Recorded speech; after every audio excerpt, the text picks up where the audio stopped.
Hai, berjumpa lagi dengan saya, Indra Panggabean. Perkenalkan terlebih dahulu, saya adalah Indra Panggabean, mahasiswa Teknik Bioproses di Institut Teknologi Del. Pada kesempatan kali ini, saya akan mempresentasikan tentang jurnal yang saya review tentang lignocellulosic fermentation of wild grass employing recombinant hydrolytic enzyme and fermentasi mikroba with effective bioethanol recovery.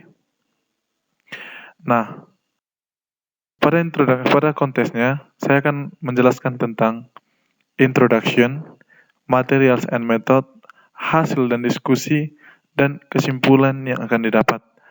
Pada introduction nantinya, akan saya jelaskan tentang mengapakah hal ini dilakukan dan untuk apa hal ini dilakukan. Nah, untuk materials dan metode nantinya, saya akan menjelaskan tentang material-material yang dipakai pada uji ini dan bagaimana cara pengerjaannya. Cara pengerjaannya nantinya akan dijelaskan pada metode. Setelah saya menjelaskan materialnya dan metode, maka saya akan menjelaskan nanti hasil dan diskusi. Setelah dilakukan pengerjaan, apakah hasil yang didapatkan dan bagaimana hasil yang didapatkan itu? Apakah sesuai dengan perencanaan atau lari dari perencanaan dan apakah yang menyebabkannya? Nah, dan pada conclusion nantinya, saya akan menjelaskan tentang kesimpulan. Kesimpulan atau hasil akhir yang didapatkan dari pada perlakuan ini. Pada introduction, penurunan bahan bakar fosil menimbulkan keseriusan untuk menumbuhkan pembangunan berkelanjutan dari suatu sumber energi alternatif. Menipisnya cadangan pasokan minyak serta kenaikan emisi gas rumah kaca menimbulkan minat untuk menciptakan bahan bakar dari sumber daya terbarukan. Nah, oleh sebab itu, muncul gagasan untuk membuat fermentasi etanol dari substrat lignoselulosa. Lignoselulosa merupakan istilah yang biasa digunakan untuk menyebut suatu bahan yang mengandung lignin, selulosa, dan hemiselulosa. Nah, karena lignoselulosa ini mengandung banyak lignin, selulosa, dan hemiselulosa, maka dapat dilakukan fermentasi. Nah, apakah yang terdapat dalam lignoselulosa ini dan apakah itu lignin, selulosa, dan hemiselulosa akan saya presentasikan. Nah, untuk selulosa. Selulosa merupakan seperti yang saya katakan merupakan bagian dari lignoselulosa. Selulosa adalah polimer glukosa atau hanya glukosa yang tidak bercabang. Nah, dalam presentasi saya ini saya membuat gambarnya dan penonton dapat melihat gambar tersebut pada presentasinya. Nah, seperti yang saya jelaskan, selulosa adalah polimer glukosa yang tidak bercabang. Bentuk polimer ini memungkinkan selulosa saling menumpuk atau terikat menjadi bentuk serat yang sangat kuat. Panjang molekul selulosa ditentukan oleh jumlah unit glukan di dalam polimernya. Berarti jumlah unit gula di dalam polimer.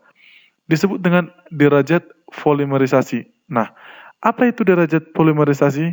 Derajat polimerisasi selulosa ini tergantung pada jenis tanaman dan umumnya dalam kisaran 2000 sampai 27.000 unit glukan.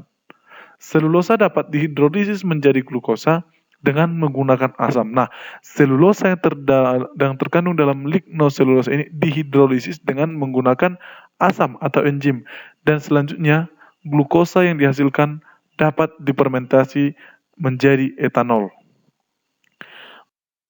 Kedua itu adalah hemiselulosa. Nah, apa itu hemiselulosa? Hemiselulosa ini mirip dengan selulosa yang merupakan polimer gula, namun berbeda dengan selulosa yang hanya tersusun dari glukosa. Hemiselulosa tersusun dari bermacam-macam jenis gula. Monomer gula penyusun hemiselulosa terdiri dari monomer gula berkarbon 5 atau sering kita lihat atau bahkan kita pelajari dengan itu C5 dan 6 atau C6. Misalnya silosa, manosa, glukosa, galaktosa, dan sejumlah kecil ramnosa. asam glukoroat, asam metal glukuronat, dan asam gulatronat. Silosa adalah salah satu gula C5 dan merupakan gula terbanyak kedua di biosfer setelah glukosa. Nah, kandungan hemiselulosa di dalam biomassa lignoselulosa berkisar antara 11% hingga 37% atau berat kering biomassanya.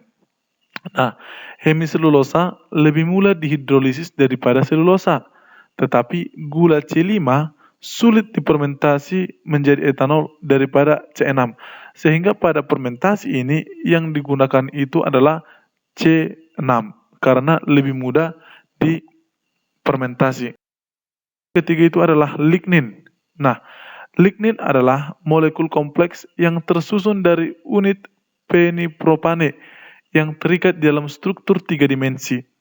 Nah, yang tersusun dalam struktur 3 dimensi dan dapat kita lihat pada gambar ini yang saya tunjukkan ini. Nah, lignin adalah material yang paling kuat di biomassa. Lignin sangat resisten terhadap degradasi, baik secara biologis, enzimatis, maupun kimia. Karena kandungan karbon yang relatif tinggi dibandingkan dengan selulosa dan hemiselulosa, lignin memiliki kandungan energi yang tinggi. Jadi, dalam kandungan lignoselulosa, lignin inilah yang mempunyai tingkat energi yang lebih tinggi. Oleh sebab itu, etanol yang kita kenal sebagai bahan bakar memiliki beberapa keuntungan dibandingkan dengan bahan bakar fosil, seperti rasio yang lebih besar, udara bahan bakar, kepadatan energi yang lebih tinggi, dan menambahkan energi spesifik dengan panas dari vaporization. Nah, oleh sebab itu, etanol juga memiliki angka oktan yang lebih tinggi daripada bensin.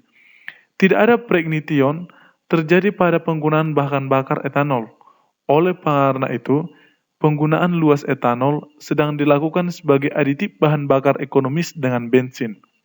Nah, tingkat di mana komponen lignoselulosa dari biomassa ini menjadi tersedia untuk enzim tergantung pada pretreatmentnya.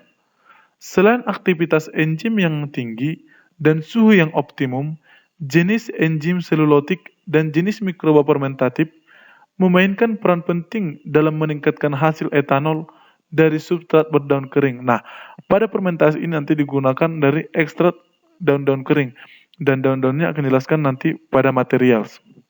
Nah, Saccharomyces cerevisiae memiliki kemampuan intrinsik memanfaatkan berbagai substrat untuk produksi etanol.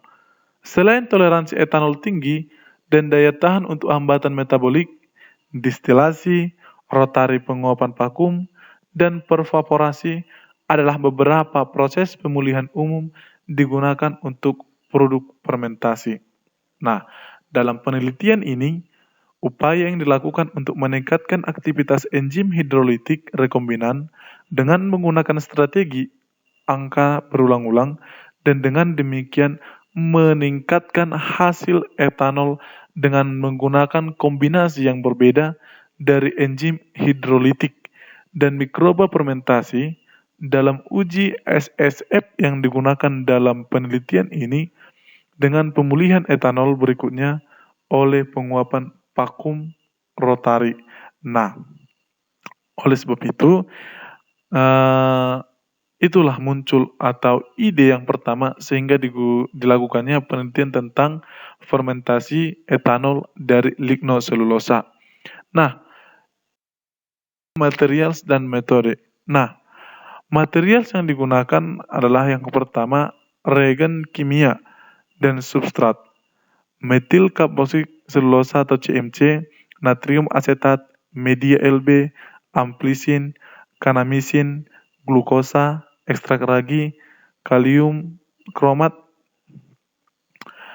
natrium karbonat, natrium bikarbonat, natrium kalium tartat, natrium sulfat, tembaga sulfat, amonium molibdat, natrium arsenat, asam fosfat, dan digunakan juga seperti yang saya jelaskan di slide sebelumnya, digunakan daun. Nah, daun itu berbagai residu pertanian dari berbagai residu pertanian dan hutan seperti jamun atau jamblang Nimba atau Azadirachta indica, Asoka atau Saraka indica, bambu atau bambusa Dendrocalamus, poplar atau Populus nigra, kayu putih atau Eucalyptus marginata, mangga atau Magnifera indica, dan rumput liar atau Agnaterum hymenoides.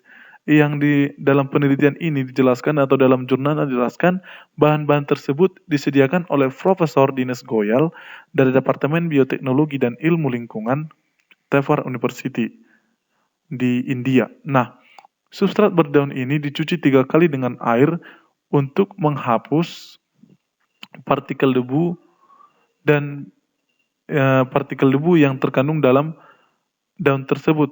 Setelah itu digiling di mixer grinder untuk mash ukuran 1 ml. Nah, dan untuk mikroorganisme yang digunakan adalah E. coli, Clostridium thermocelum, dan Clostridium thermocelum adalah mikroba fermentasi yang dinominasi untuk fermentasi aerobik. Nah, untuk metode atau sebelum dianalisis metode adalah produksi yang pertama itu adalah production of recombinant cellulose and hemicellulose. Berarti produksi rekombinan selulosa dan hemiselulosa.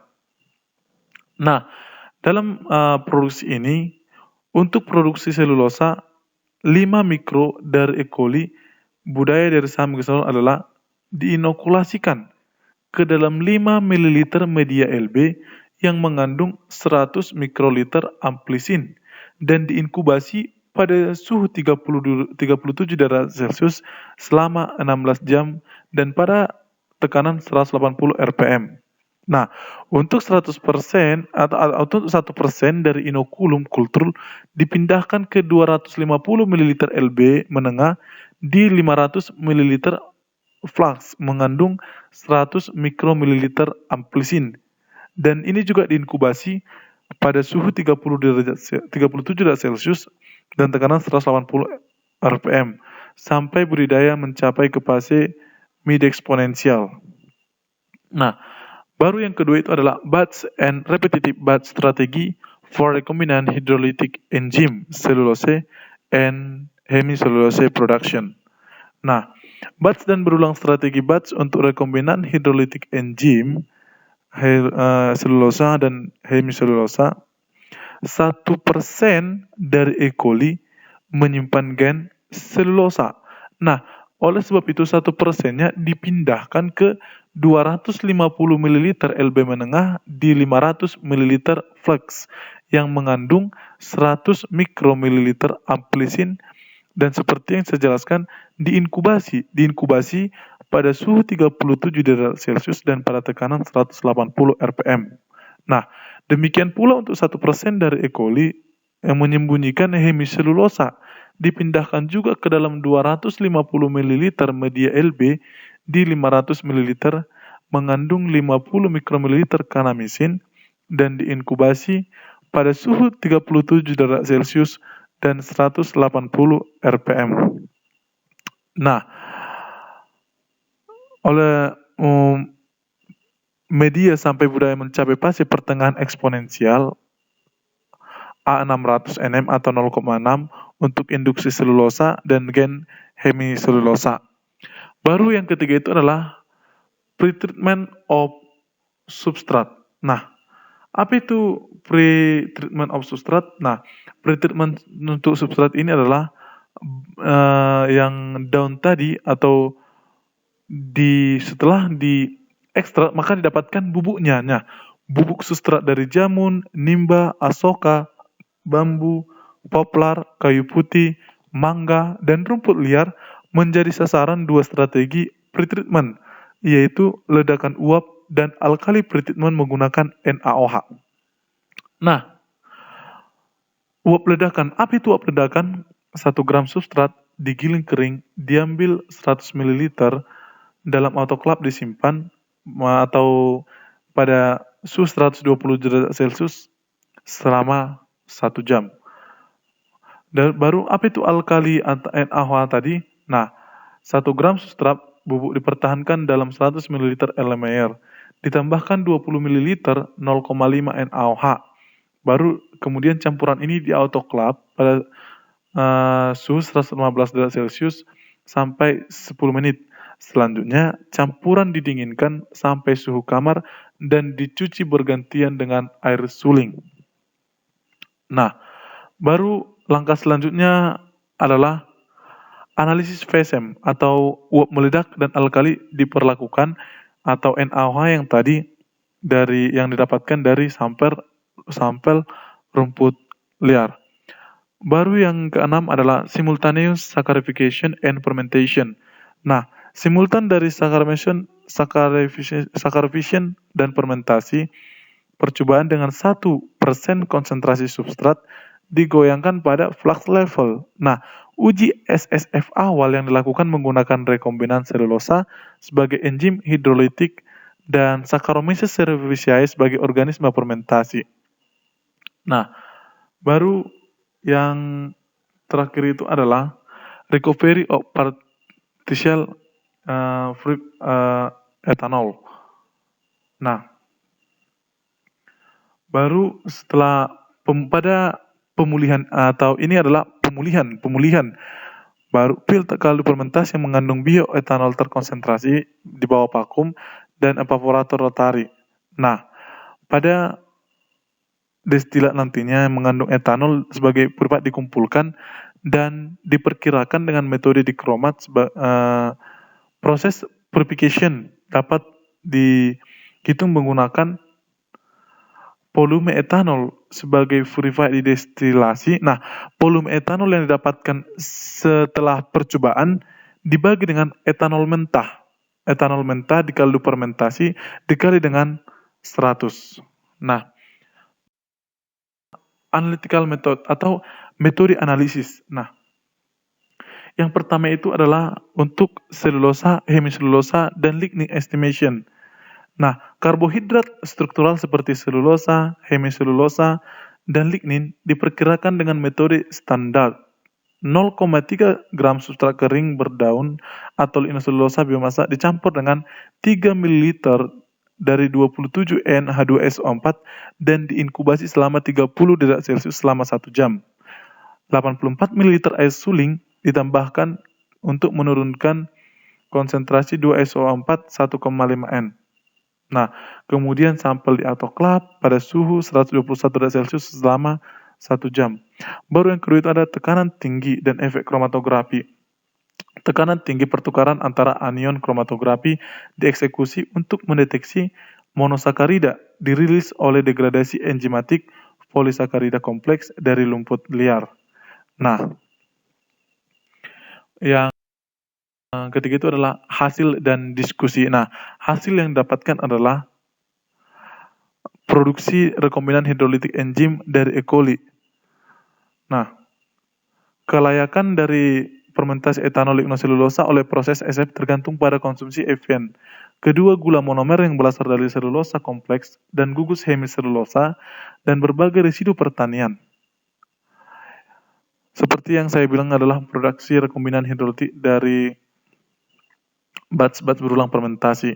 Konsekuensi memang dari batch dan operasi batch metode berulang pada sintesis selulosa rekombinan dan hemiselulosa dipelajari di tingkat Seg-Flex.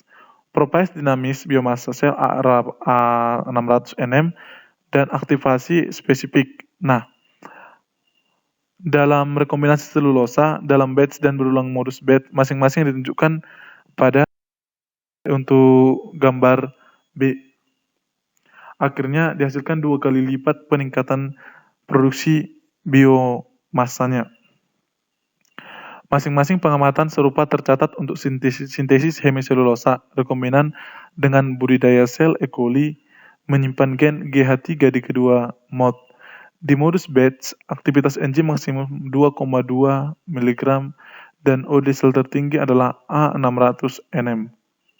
Nah, dari 1 diperoleh, sedangkan di berulang 3 batch aktivitas spesifik maksimum dan densitas sel yang diperoleh adalah 3,8 mg dan 2,9 masing-masing. Secara keseluruhan, sintesis enzim dan kegiatan mereka tergantung pada induksi oplak konstitusi sistem dan produktivitas biomasa sel. Biomasa sel meningkat sampai batas yang lebih tinggi karena penggunaan berturut-turut sel diinduksi dalam batch berulang berikut meningkatkan produktivitas enzim selama fermentasi. Baru yang untuk substrat pretreatment, substrat mengalami berbagai pretreatment, metode untuk meningkatkan efisiensi dan sakarifikasi. Nah, bisa di 2A dan 2B. Ini adalah efisiensi pada substrat lignoselulosa dalam hal total gula produksi dan etanol titer. Nah, ke-8 substrat perlakuan awal yang mengalami hidrolisis simultan dan fermentasi menggunakan rekombinan selulosa sebagai enzim saccharifying dan Saccharomyces cerevisiae sebagai produsen bioetanol untuk menentukan banyaknya strategi pretreatment tepat dan substrat terbaik untuk fermentasi etanol. Bisa 2A menggunakan uap ledakan pretreatment sehingga pada jamu 0,63 gram liter etanol, gula produksinya 1,02 gram, hasil koefisien 0,063. Nah, dan eksperimen lain yang melibatkan alkali substrat dengan perlakuan 0,65 gram per liter etanol diperoleh di rumput liar.